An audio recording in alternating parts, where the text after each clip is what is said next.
आज हम बिहार की बात में बात करने वाले हैं एनडीए के सीट बंटवारा को लेकर के और भी कुछ अन्य खबरों को लेकर के।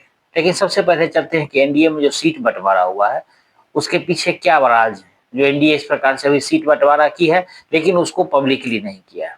देखिए 102 सीटों पर जदयू लड़ेगी, 101 सीटें पर बीजेपी लड़ेगी, 20 सीट पर चिराग पासवान लड़ेंगे, उपेंद्र कुशवाहा और जीतन राम मांझी को 10-10 सीटें दी गई। सब कुछ फाइनल है। अब आप सोचेंगे कि चिराग पासवान 20 सीट पर कैसे मान गए, तो उसमें एक कॉज लगा दिया गया। मुकेश सहनी 1 तारीख के बाद किसी भी समय एनडीए में एंट्री मार सकते हैं, या आईपी गुप्ता, ये दो में से एक तो जरूर आएंगे। आईपी गुप्ता के पास भी 2% वोट है और मुकेश सहनी जो है वो कहते हैं कि भाई मेरे पास तो 5 से 6% है, लेकिन बीजेपी 2 से 2.5% से ज्यादा नहीं जोड़ती है। तो आप समझ लीजिए दोनों में से किसी एक की एंट्री होनी तय है, वो कंफर्म है। अब हो सकता है कि कहीं दोनों की एंट्री हो जाए। इस खेला में भी भाजपा लगी हुई है या कहीं एनडीए लगी हुई है। महागठबंधन जितनी जोर शोर से इस बार अभी वोट अधिकारी यात्रा में वोट चोर गद्दी छोड़ में अपना समय जो है वो जाया किया, वो इन तमाम चीजों को साधने में वो समय अगर लगाती तो उसको ज्यादा बेनिफिट होने वाला था। तेजस्वी यादव खासा परेशान चल रहे हैं। राहुल गांधी की जो गतिविधि है और जिस प्रकार से वो नेरेटिव बनाने की कोशिश में जितना एग्रेसिव हो गए, क्योंकि बिहार में आप बाकी राज्यों की तरह आप गाली गलौज की राजनीति नहीं कर सकते, और उसका असर पड़ा, काफी असर पड़ा। एक तो नैरेटिव झूठा निकल गया, जो जो उन्होंने डाटा दिया सारे चैनलों ने उसका खुलासा कर दिया कि इस मकान में 190 लोग रहते हैं। सुप्रिया श्रीनेत ने उसमें ट्वीट किया कि इस मकान में 190 लोग रहते हैं और मकान 20 वर्षों से बंद है। सारे पड़ोसी बता दिए 10 लोग हैं और 10 लोगों का वोट बना हुआ था, वो सब सामने आ गया।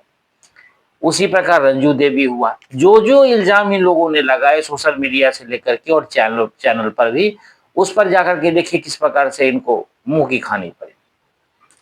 उसके अलावा फिर आप बात कर लीजिए कि अभी जो प्रधानमंत्री मोदी को गाली दी गई दरभंगा से, नौशाद ने रैली का आयोजन किया था, तो उस रैली से जो गाली दी गई तो उसमें कहा गया कि भाई ये आदमी जो है शिवराज सिंह चौहान का है और शिवराज सिंह चौहान को जानता है और वो बीजेपी की नहीं खुद से गाली दिलवा करके माहौल बना रहा है। उसका भी खंडन हो गया। सबको पता चल गया कि सच क्या और झूठ क्या, सारे चैनलों ने दिखा दिया। जब फैक्ट चेक उस चैनलों में दिखाया गया तो चाहे एनडीटीवी हो, आज तक हो, जो भी जितने बड़े चैनल हैं वो जितने भी सारे सब लोगों ने उसको उन्होंने बता दिया।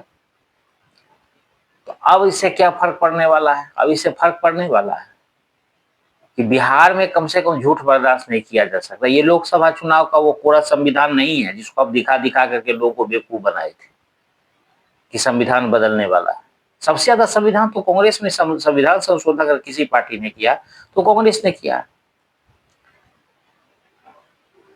तो उनकी नेरेटिव से ऐसा उनको परेशानी हो जाएगा। तेजस्वी यादव को पता चल रहा है कि क्या दिक्कत हुई है, ऊपर से आ जाइए करेला वो भी नीम चढ़ा हो गया। अभी जो ताजा सर्वे आया ये इसका नवभारत टाइम्स का, तो उसमें ये पता चला कि भाई जो महागठबंधन है वो 75 सीटें से ऊपर उठ भी नहीं रहे। और मैंने कहा था कि अगर ये स्थिति रही तो 100 नहीं पहुंच पाएंगे महागठबंधन, 60-70 से ऊपर नहीं जाएंगे, और यही बात हो रही है।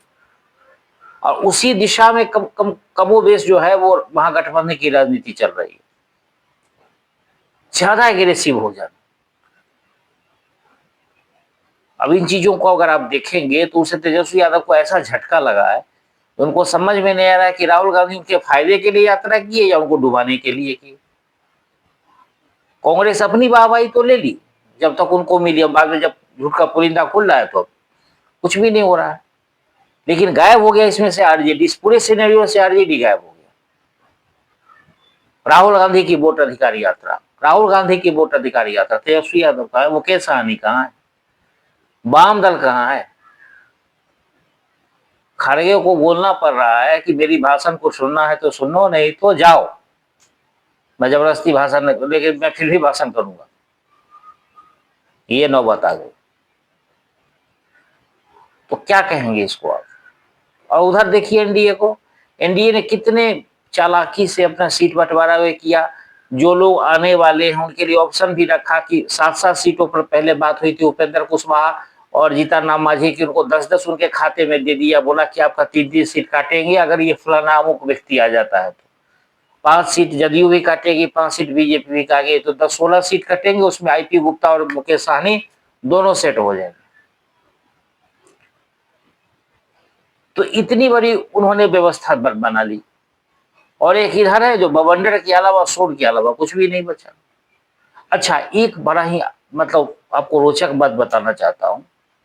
तेजस्वी यादव ने सरकार से जितने सवाल पूछे, चाहे वो बिजली को लेकर के हो, बेरोजगारी को लेकर के हो, या आप वृद्धा पेंशन को लेकर के हो, या बहन भगिनी योजना की तहत हो, या महिला योजना की, जितने सवाल पूछे नीतीश कुमार ने सब पूरा कर दी। तो मुझे आज तक ये समझ नहीं आया कि ये सब तब पूछा जाता है जब सरकार चुनाव आयोग का कोड ऑफ कंडक्ट यानी कि जब चुनाव आचार संहिता लागू हो जाता है उसके बाद समाज के बीच में बातें रखी जाती है। लेकिन ऐसे कौन से राजनीतिक समझदार लोग तेजस्वी यादव को ज्ञान दे रहे हैं जो पहले सब चीज का खुलासा करवा के सरकार से सारी मांगे पूरी करवा दी, और उनके पास सिर्फ एक शब्द रह गया कि विपक्ष मजबूत होता है तो सरकार को झुकना ही पड़ता है। क्या हो गया सरकार झुके? नीतीश कुमार ने बिहार की गद्दी खरीद ली इस बार। बिहार की जनता इतने उनके साथ उनको इतनी सौगातें मिली है, इतनी सौगातों के साथ वो वोट नहीं चाहते हुए नीतीश कुमार को देंगे। तो ये गलती तेजस्वी यादव और महागठबंधन की है, और राहुल गांधी ने तेजस्वी यादव की नैया को पार नहीं लगाया बल्कि डुबो दिया है।